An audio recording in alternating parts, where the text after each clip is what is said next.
Hello আমার YouTube পরিবার। তো আমরা গিয়েছিলাম সার্কাস দেখতে, দেখতেই পাচ্ছ সার্কাসের পোস্টার।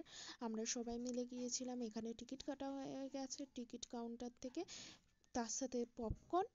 এই যে পোস্টারগুলো দেখতে পাচ্ছ, এই স্ট্যান্ডগুলোই দেখানো হবে সার্কাসে। এরপর আমরা সার্কাসের ভেতরে ঢুকলাম টিকিট দিয়ে। আমরা ঢুকে পড়লাম, নিজেদের সিটে বসে পড়েছি। এরপর আমরা সার্কাস দেখব।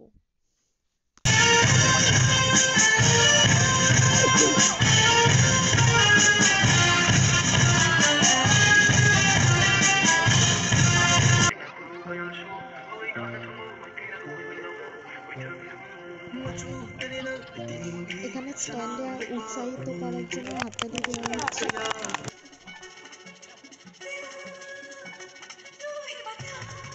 যদি ভিডিওটা ভালো লাগে লাইক সাবস্ক্রাইব করতে ভুলো না, আর কমেন্ট করে জানিও কেমন লাগছে। দেখা হবে নেক্সট ভিডিও।